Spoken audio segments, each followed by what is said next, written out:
Google est en panique. Pour la première fois depuis 10 ans, sa domination sur la recherche en ligne commence à vaciller. Sa part de marché vient de tomber en dessous des 90%, plus précisément à 89,34%. Et oui, dit comme ça semble anodin. Mais pour Google, c'est un signal d'alarme majeur. Car Google ne recule jamais. En tout cas, pas sur la recherche. Jamais. Jusqu'à aujourd'hui, même une chute d'1 seul % représente des dizaines de millions d'internautes qui choisissent volontairement une autre solution. Et ce n'est que le début. Le 7 mai 2025, Apple a annoncé qu'elle étudiait activement le remplacement de Google par un moteur de recherche dopé à l'IA comme option par défaut sur l'iPhone et ses autres appareils. Résultat immédiat, l'action de Google s'est effondrée de 7,5%, soit une perte sèche de 150 milliards de dollars en capitalisation boursière. Et si on assistait, sous nos yeux, à la plus grande transformation d'Internet depuis les années 2000 ? Mais comment en est-on arrivé là ? Pourquoi des millions d'utilisateurs commencent-ils à délaisser Google ? Pour comprendre, il faut remonter un peu le temps. En avril 2015, Google franchit enfin la barre symbolique des 90% de part de marché. Et depuis, il s'y est accroché avec acharnement. Bing, Yahoo et tous les autres moteurs de recherche se sont battus pour se partager. Moins de 10%. Tout le monde utilisait Google. Pour beaucoup, c'était même automatique. La majorité ignorait jusqu'à l'existence d'alternatives. Mais lorsqu'une entreprise détient un tel monopole, une dynamique bien particulière se met en place. L'absence de concurrence tue l'innovation. On ne cherche plus à améliorer le produit, seulement à en tirer plus de profit. Et c'est exactement ce qui s'est passé. Google Search est devenu, lentement mais sûrement, de moins en moins efficace. Des chercheurs ont révélé que les résultats de recherche sont désormais envahis par des contenus de faible qualité, taillés uniquement pour plaire à l'algorithme. Des sites entiers ont compris comment manipuler le système. Désormais, tout tourne autour de l'optimisation, accumulation de mots-clés, structure de liens internes, longueur des pages. C'est comme ça qu'on se retrouve avec des recettes de cuisine de 3000 mots, juste pour apprendre à faire bouillir un œuf. Ce ne sont pas de meilleurs résultats, ce sont simplement des contenus mieux calibrés pour duper l'algorithme de Google. Mais le problème est encore plus profond. Google reste une entreprise cotée en bourse. Et à Wall Street, la stabilité n'intéresse personne. Ce qu'on exige, c'est la croissance, toujours plus de profit. Pas grâce à un meilleur produit, mais via une monétisation plus agressive.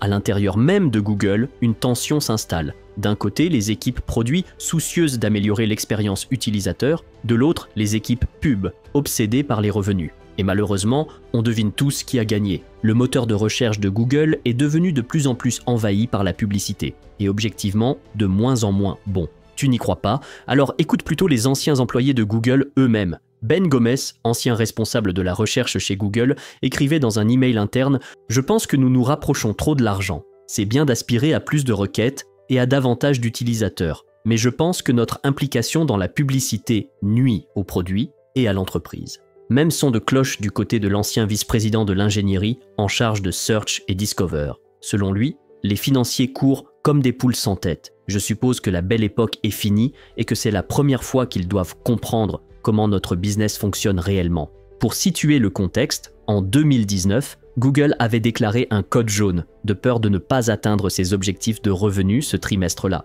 Des objectifs absurdes qui vont toujours vers le haut. Il y avait pourtant une bonne raison pour laquelle les fondateurs de Google avaient à l'origine séparé la recherche des annonces publicitaires. Mais au fil du temps, cette frontière est devenue floue, très floue. Et un autre problème est venu s'ajouter. Une fois que Google est devenu gigantesque, il n'a pas conservé sa position en étant meilleur, mais en dépensant plus. Google verse littéralement des milliards de dollars aux navigateurs pour rester le moteur de recherche par défaut. Certes, il possède Chrome, le plus utilisé au monde, mais pour les autres, comme Safari ou Firefox, c'est la puissance du portefeuille qui fait la différence. Par exemple, pour rester le moteur par défaut sur iPhone, Google a payé jusqu'à 20 milliards de dollars. Naturellement, le département de la justice américain n'a pas apprécié. Le gouvernement a donc attaqué Google en justice, l'accusant d'être un monopole illégal. Beaucoup de gens n'utilisent pas Google parce que c'est meilleur, mais simplement parce que c'est là, par défaut.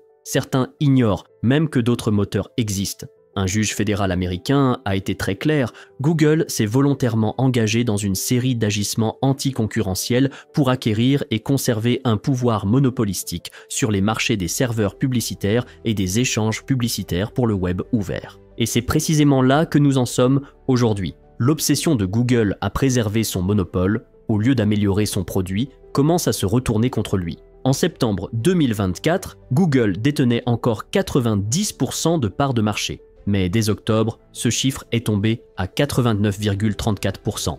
Et depuis, chaque mois, à l'exception d'un seul, Google est resté en dessous des 90%. Alors, que se passe-t-il vraiment ? Tout le monde a vu l'explosion de l'intelligence artificielle. ChatGPT et ses concurrents ont littéralement bouleversé chaque secteur. Logiciels, services, objets connectés, l'IA est désormais partout, parfois même là où elle n'a aucun sens. Mais l'un des bouleversements les plus radicaux s'est produit tout récemment. Fin 2024, ChatGPT a franchi un cap révolutionnaire, la recherche. Désormais, si tu ouvres ChatGPT, tu verras un bouton « Recherche » sous le champ de texte. Tape ta requête et tu obtiens des résultats enrichis, avec des liens vers les articles originaux. Et les utilisateurs ont vite adopté ce nouveau réflexe. Dans un sondage réalisé auprès de 5000 consommateurs américains, 39% utilisaient l'IA pour faire des achats en ligne, 43% pour trouver des restaurants, 47% pour des recommandations de produits et 55% pour faire des recherches. Une tendance qui explose. En février 2025, le trafic issu des sources d'IA générative avait bondi de 1200% par rapport à juillet 2024. Mais alors,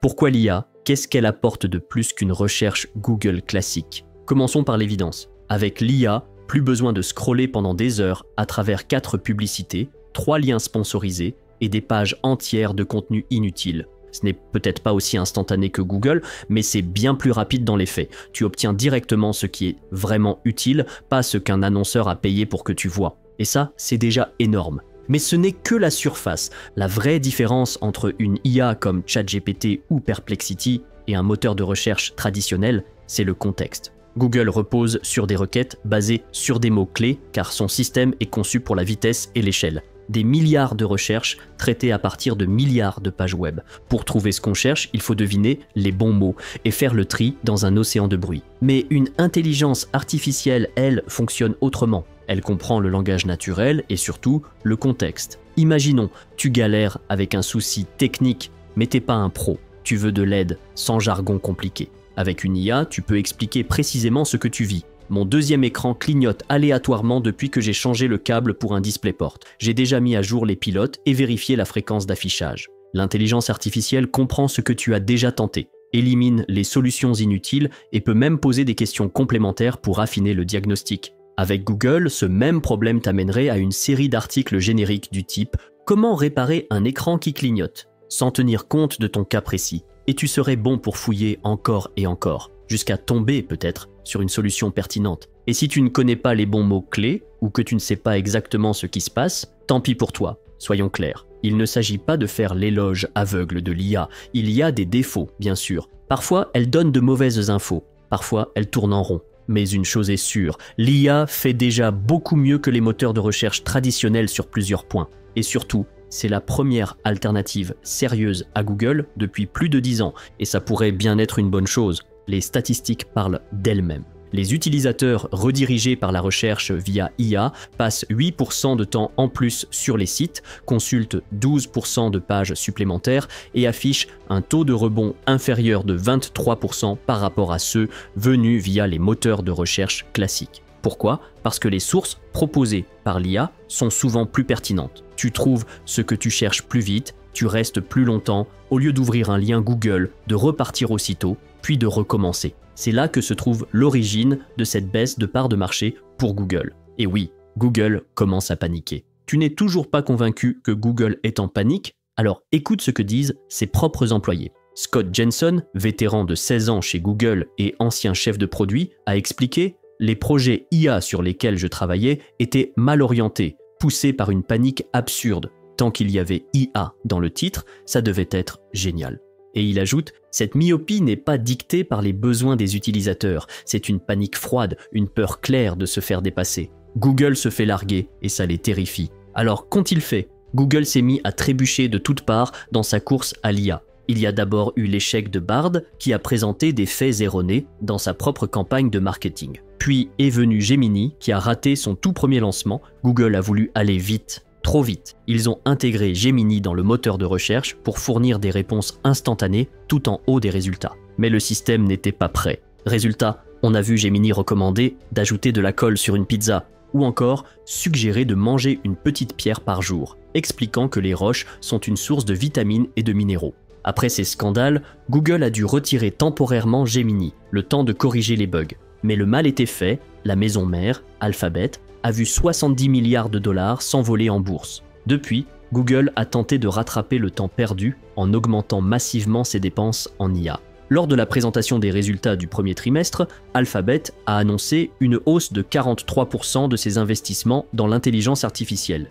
atteignant 17 milliards de dollars. La majorité de cette somme est allée dans les serveurs et les centres de données. Et ce n'est pas tout. Pour l'année 2025, Google s'est engagé à investir un total de 75 milliards de dollars. Parmi ces efforts, on trouve le lancement de Gemini 2,5. Mais un doute persiste. Google et l'IA font-ils vraiment bon ménage ? Il faut se rappeler que plus de 76% des revenus de Google, soit plus de 230 milliards de dollars en 2023, proviennent de la publicité. Et une grande partie de cette pub passe par la recherche. Le problème, Gemini change cette dynamique. Avec ses résumés automatiques, les internautes cliquent moins sur les annonces. Et maintenant, les annonceurs commencent à perdre confiance. La société Raptive, qui vend des publicités pour plus de 5000 sites indépendants, avait estimé que AI Overviews pourrait faire baisser le trafic de 25%, entraînant une perte de 2 milliards de dollars par an pour le secteur. Aujourd'hui, ils pensent que ce chiffre est peut-être largement sous-estimé. Et ce n'est pas tout. Des entreprises majeures commencent à attaquer Google en justice. Parmi elles, Chegg, spécialisé dans l'éducation en ligne, accuse les résumés générés par l'IA de Google de lui avoir volé du trafic. Selon Chegg, ces résumés ont eu un impact direct sur leurs acquisitions, leurs revenus et même sur leurs effectifs. Et c'est là que réside toute l'ironie. Quand ChatGPT agit ainsi, ça passe. Son modèle économique est différent. Mais pour Google, c'est un problème structurel, car cette logique, c'était toute son entreprise. Et dans sa course pour rattraper son retard, Google est en train d'abîmer ce qui faisait sa force. Et pourtant, c'est Google qui avait une longueur d'avance dès le départ. Le 12 juin 2017, des chercheurs de Google publient un article révolutionnaire. Attention is all you need. En 2024, cette publication a été citée plus de 173 000 fois, devenant l'un des 10 papiers scientifiques les plus cités du XXIe siècle. C'est ce texte qui a posé les bases de toute l'IA générative, y compris ChatGPT. Et pourtant, ce n'est qu'en fin 2022 que ChatGPT voit le jour. Google possédait donc le Graal de l'IA bien avant tout le monde. Mais l'entreprise n'a pas saisi l'opportunité. Pourquoi ? Quand Sundar Pichai devient PDG en 2015, sa priorité est claire, rationaliser. À l'époque, les gros investissements de Google dans d'autres technologies comme Google Glass, Project Loon, Google Fiber ou Google Wave n'avaient rien donné. Alors, l'entreprise se recentre et elle mise tout sur la monétisation de la recherche. On comprend alors mieux les critiques d'anciens employés dénonçant l'omniprésence de la publicité. Ce qu'on découvre aujourd'hui, c'est que l'obsession de Google à préserver son monopole est justement ce qui l'érode. Ironique, non ? Aidan Gomez, l'un des co-auteurs du fameux article scientifique, l'a bien compris. Il a vite réalisé que cette technologie n'irait nulle part chez Google. C'est une question de liberté. Dans une immense entreprise comme Google, on ne peut pas vraiment innover librement. La structure ne le permet pas. Alors, il faut partir pour construire ailleurs. Mais il n'était pas seul. Sur les 8 auteurs de l'article, 7 ont quitté Google. 6 ont fondé leur propre start-up et 1 a rejoint OpenAI. Tout cela s'est produit après l'arrivée de Sundar Pichai, celui-là même qui affirmait que Google allait passer du mobile first à l'AI first. Mais ce changement, Google ne l'a réellement entamé que sous la contrainte. Aujourd'hui, l'entreprise commence à perdre son monopole. La chute semble minime, à peine quelques pourcents. Mais tout indique que ce n'est que le début de quelque chose de bien plus grand.